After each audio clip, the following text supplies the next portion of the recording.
নমস্কার। আজকে আমরা the body fluid and kidney এর ইউরিন ফর্মেশন নিয়ে আলোচনা করব। তো প্রথমে আসে ইউরিন ফর্মেশন। ইউরিন ফর্মেশনের কী স্টেপস আছে, তো এটা খুবই ইম্পর্ট্যান্ট। তো ইউরিন ফর্মেশনে 3টা বেসিক স্টেপস আছে। কী কী? একটা হচ্ছে glomerular filtration, tubular reabsorption and tubular secretion.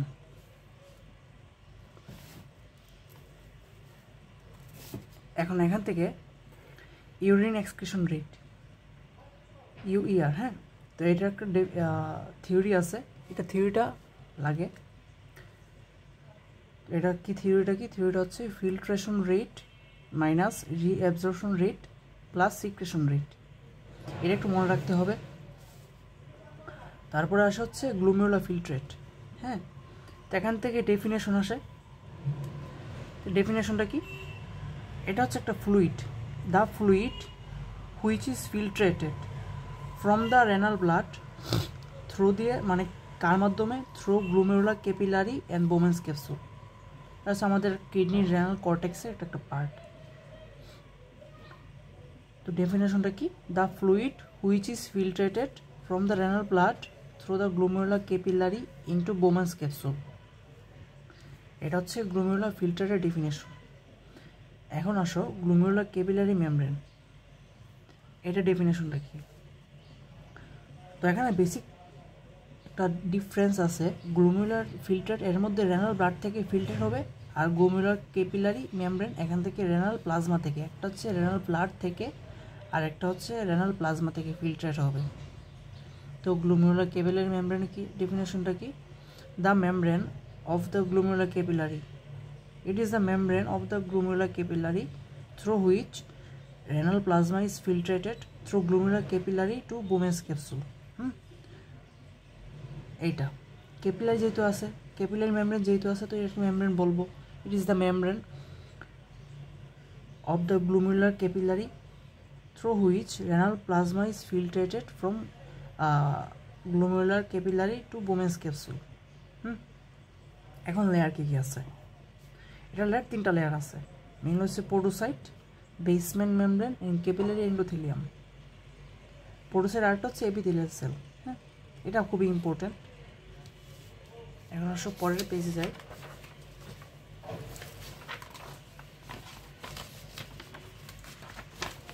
এখানে একটা রেনাল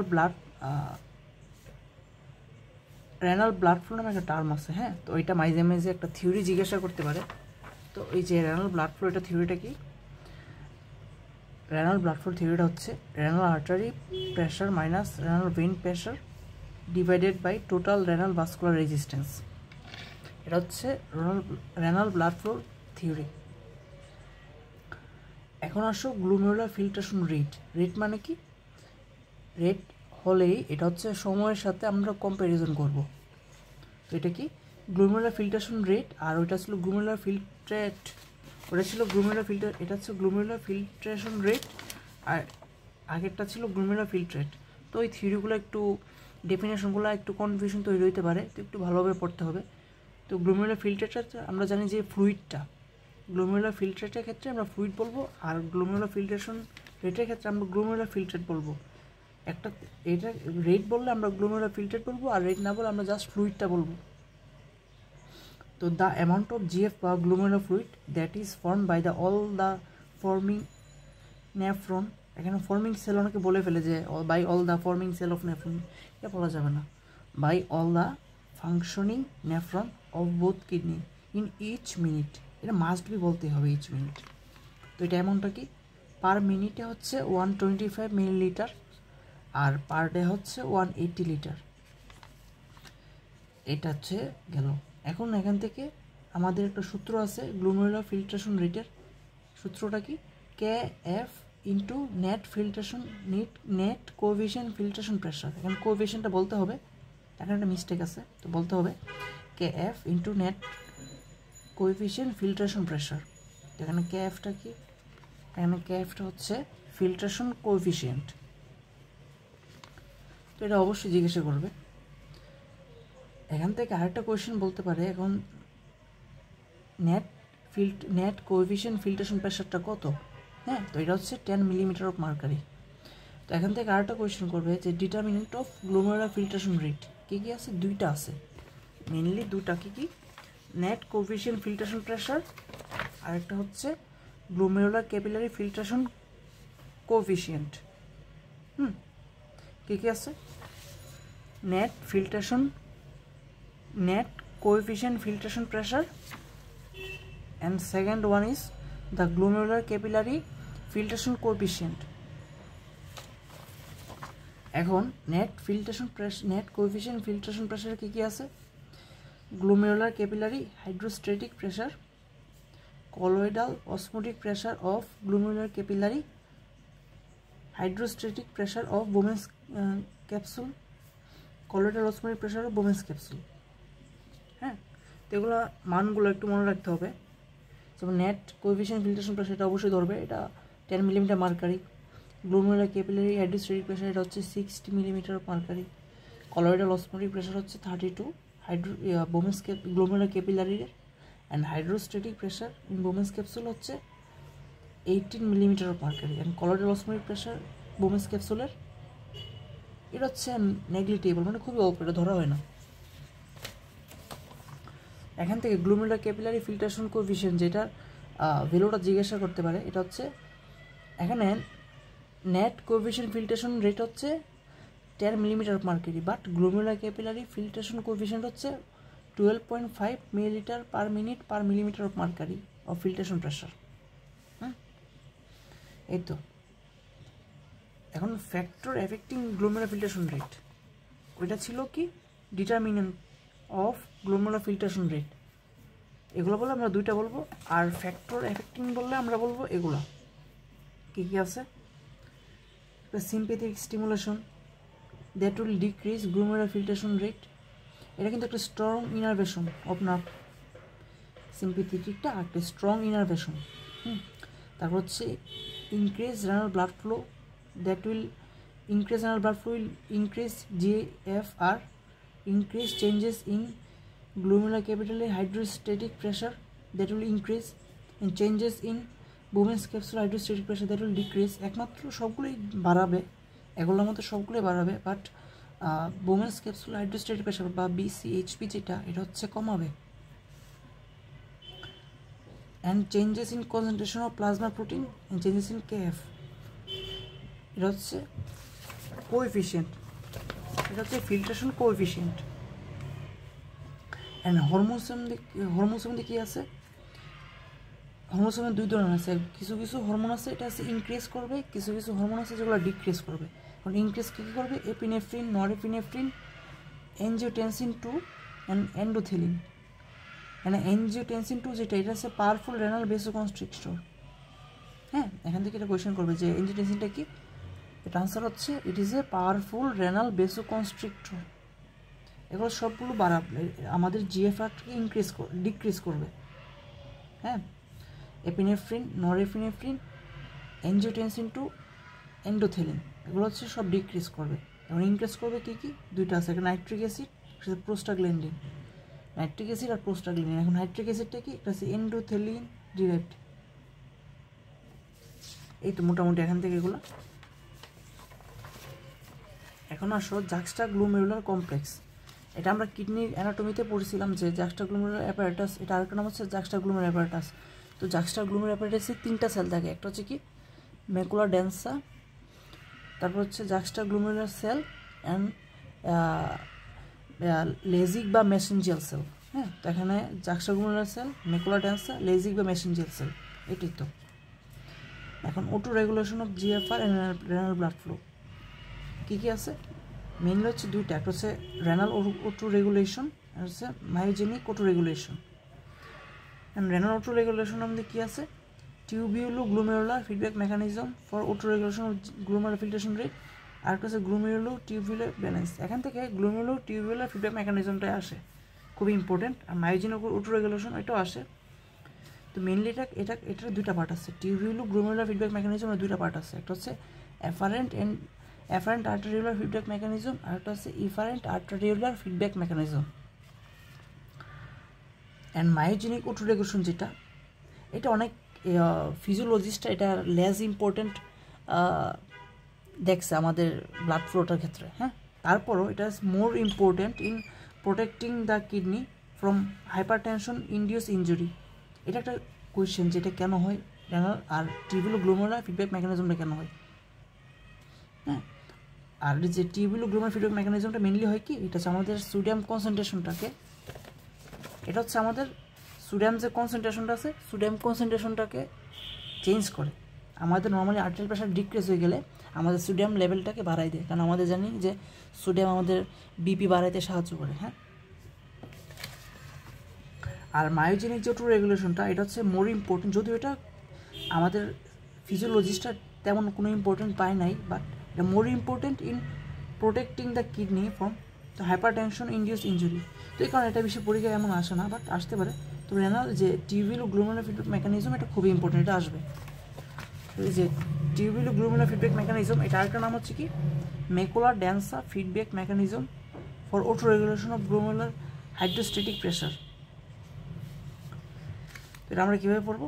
প্রথম হচ্ছে decrease arterial pressure, that will decrease glomerular hydrostatic pressure, that will decrease glomerular filtration rate, and that will decrease macular densa sodium chloride reabsorption, and proximal sodium chloride reabsorption will increase. That will increase renin secretion, renin absorption, that will increase angiotensin 2, that will increase afferent arteriolar reabsorption. এগুলো হচ্ছে এবার বাড়াবে glomerular hydrostatic pressure দিকে, এটা কমাবে। And then macular ডেন্সা আরেক দিকে afferent আর্টেরিওলার যে রেজিস্ট্যান্সটা আছে, এটা হচ্ছে একদম কমাই দিবে।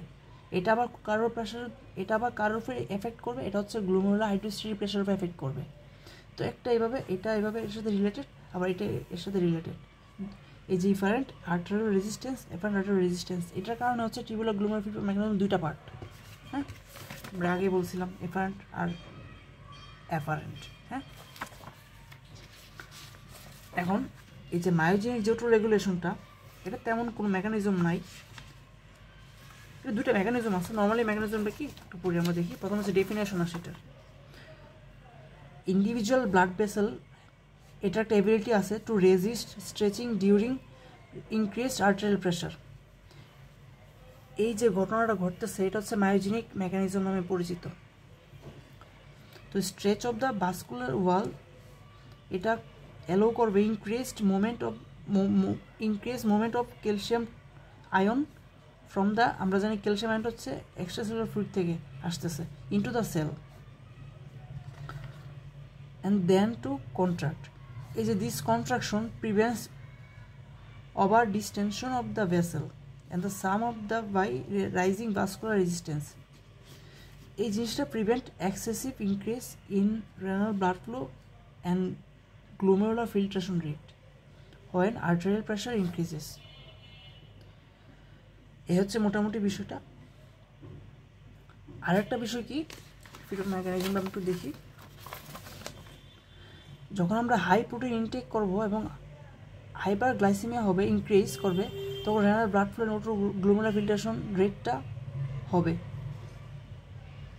তো এই ক্ষেত্রে একটা ফিডব্যাক মেকানিজম হয়। তো সেই ক্ষেত্রে মায়োজেনিক ফিডব্যাক মেকানিজম আমরা এইভাবে বলতে পারি, protein ingestion, increase amino acid, increase proximal tubular amino acid reabsorption, প্রত্যেকটা ইনক্রিজ হবে, and increase proximal tubular sodium chloride reabsorption, decrease macular densa sodium chloride। এখানে হচ্ছে সোডিয়াম ক্লোরাইডটা ডিক্রিজ করবে, মানে কম অ্যাবজর্ব হবে, যার কারণে আমাদের ব্লাড প্রেশারটা ফল ডাউন করবে, and স্ট্রেচ কম হবে, মানে prevent stretch, decrease afferent arteriolar resistance, and increase glomerular filtration rate। এটার সাথে আবার ম্যাকুলার ডেন্সার সাথে ম্যাকুলার ডেন্সা ফিডব্যাক, এর সাথে ম্যাকুলার ফিডব্যাক মেকানিজমটা ইনভলভ আছে। তো মাঝখানে ফিগারটা লিখতে হবে, অবশ্যই এটা লিখতে হবে। প্রত্যেকটা আমরা যে ফিগার দিব, আমরা যে এইভাবে ছকটা ড্র করব, তো এটার ক্ষেত্রে আমাদের নিচে অবশ্যই এগুলো লিখতে হবে, হ্যাঁ। ঠিক একইভাবে আমাদের এটার ক্ষেত্রে এগুলো লিখতে হবে যে টিউবুলো গ্লোমেরুলার ফিডব্যাক মেকানিজম, এটা অবশ্যই মনে রাখতে হবে। এখন আসো অব্লিগেটরি ইউরিন ভলিউম, এটা কি? এটা হচ্ছে minimal volume of urine that must be excreted in each day. Amount কত? 500 millilitre per day. 500 millilitre per day. এখন আসো কিছু ক্লিনিক্যাল টার্ম আছে, কি কি? ইউরেমিয়া, পলিউরিয়া, তারপর নকচুরিয়া, অনুসুরিয়া, তারপর প্রোটিনিউরিয়া। হ্যাঁ, এখান থেকে প্রথম হচ্ছে আমরা আসি ইউরেমিয়াতে। ইউরেমিয়াটা কি? এটা হচ্ছে একটা breakdown product of protein metabolism. এখানে আমরা ব্রেকডাউন প্রোডাক্ট প্রোটিন এটা বলা হবে না, আমাদের প্রোটিন মেটাবলিজম বলতে হবে, কারণ কোনো সময় প্রোটিন অ্যাকুমুলেট হয় না, এটার ব্রেকডাউন যে প্রোডাক্টটা আছে, মেটাবলিজম প্রোডাক্টটা আছে, এটা অ্যাকুমুলেট হয়। তো breakdown product of protein metabolism আর অ্যাকুমুলেট ইন দ্য ব্লাড, এই জিনিসটা হচ্ছে ইউরেমিয়া নামে পরিচিত। এটার সিমটম কী কী আছে? ল্যাথার্জি মানে দুর্বল হবে, এনোরেক্সিয়া মানে হচ্ছে অরুচি হবে, তো নোজিয়া মানে হচ্ছে বমি বমি ভাব, আর ভমিটিং মানে হচ্ছে বমি করা, কনফিউশন, মাসেল টুইস্টিং করবে, কনভালশন, কোমা। এখন আরেকটা কোয়েশ্চেন করবে যে প্রোটিন মেটাবলিজম যে ব্রেকডাউন প্রোডাক্টগুলো আছে এগুলো কী কী? এগুলো হচ্ছে urea, uric acid and creatinine. হ্যাঁ, এগুলোই।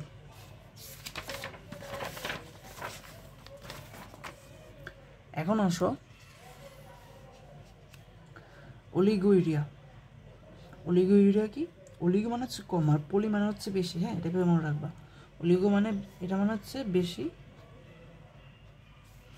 এটা মানে হচ্ছে এটা মানে হচ্ছে কম, এটা মানে হচ্ছে বেশি। তো এটা হচ্ছে ভলিউম অফ ইউরিন, এটা ইউরিন বলতে মানে কি ইউরিক অ্যাসিড বলে ফেলে, ইউরিন আর ইউরিক অ্যাসিড এক না। হ্যাঁ, তো আমাকে বলতে হবে volume of urine less than 300 millilitre per day. এই জিনিসটা হচ্ছে অলিগোইউরিয়া।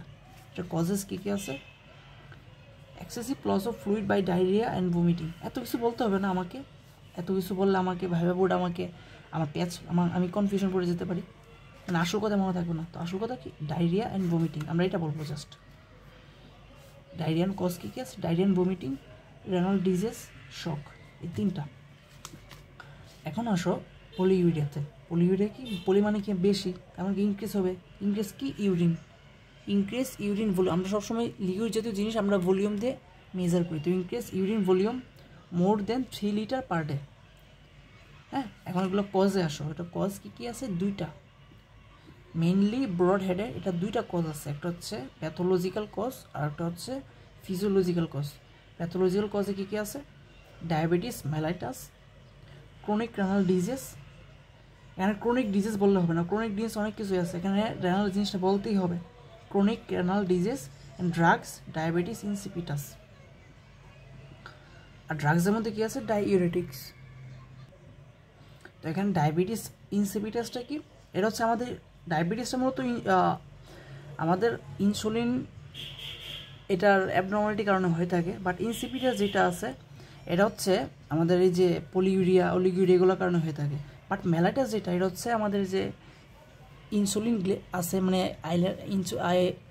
প্যানক্রিয়াসে আইলেটস অফ ল্যাঙ্গারেন্সের যে বিটা সেল আছে, ওটাতে হচ্ছে কিছু প্রবলেম হচ্ছে, যার কারণে ওখান থেকে ইনসুলিন সিক্রেশন হইতেছে না, বা সিক্রেশন হইলেও আমাদের সেলের মধ্যে ঢুকতে পারতেছে না, কারণ ইনসুলিনটাকে চাবির মতো কাজ করে আমাদের সেলে গ্লুকোজটাকে নিয়ন্ত্রণ করতে গিয়ে।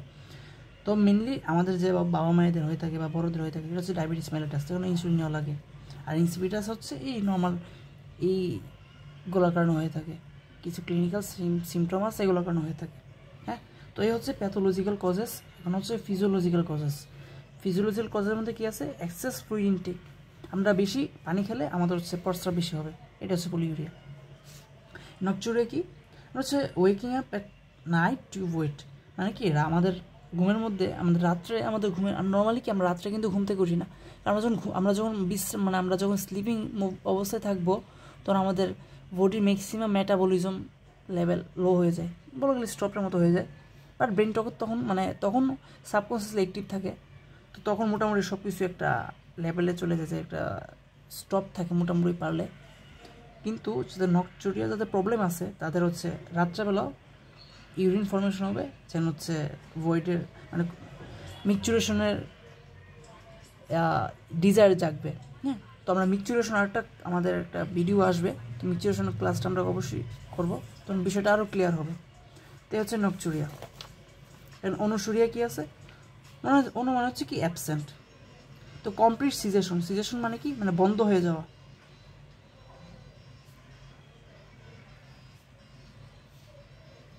বন্ধ হয়ে যাওয়া of urine or up to less than 50 millilitre per day, মানে কি 50 মিলিলিটার হইলে মানে এটা কি বন্ধ হয় বলে।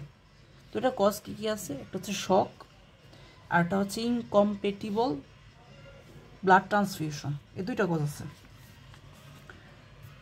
এখন আরেকটা আছে প্রোটিনিউরিয়া। প্রোটিনিউরিয়া কী কী আছে, এটা হচ্ছে protein in the urine is more than the usual trace element, মানে এখানে আমাদের ইউরিনে যা যা থাকা দরকার এগুলো হচ্ছে ট্রেস এলিমেন্ট বলতেছি, তো এগুলো থেকে প্রোটিনটা বেশি থাকবে। তো মোস্ট অফ দ্য প্রোটিনের মধ্যে যদি অ্যালবুমিনটা বেশি থাকে তো এটা হচ্ছে অ্যালবুমিনুরিয়া বলে। এখানে আরেকটা বিষয় এখান থেকে কোয়েশন করতে পারি যে আমরা হিট টেস্টের মাধ্যমে আমরা কী করতে পারি, হিট টেস্টের মধ্যে আমরা হচ্ছে ইউরিনে প্রোটিন টেস্ট করতে পারি, কারণ আমরা জানি যে প্রোটিনটা যদি আমরা হিট দিই এটা তাপে হচ্ছে মানে কোয়াগুলেন্ট মানে জমাট বেঁধে যাবে। হ্যাঁ, এটা একটা প্রোটিনের একটা ডেফিসিয়েন্সি মানে একটা ফিচার, যে আমরা কীভাবে টেস্ট করতে পারি, আমরা ল্যাবে আমরা এইভাবে টেস্ট করি, আমরা ইউরিন স্যাম্পল নিব, নিয়ে আমরা যখন হিট দিই তখন হচ্ছে কোয়াগুলেন্ট দেখতে পারবো, প্রোটিন কোয়াগুলেন্ট, এভাবে বুঝতে পারবো যে ওই পেশেন্টটা হচ্ছে প্রোটিনিউরিয়া। এখন আসো ফিল্ট্রেশন ফ্র্যাকশন কি আছে। ফিল্ট্রেশন ফ্র্যাকশনের মধ্যে হচ্ছে এটা কি, it is the ratio of glomerular filtration rate and RPF. আরপিএফটা কি, এটা হচ্ছে রেনাল প্লাজমা ফ্লো, এটা ভ্যালুটা হচ্ছে 20%। এই তো মোটামুটি আমাদের হয়ে গেল। তো কিছু কোয়েশন থাকলে কমেন্ট বক্সে অবশ্যই কোয়েশন করবে। আজকে এই পর্যন্তই।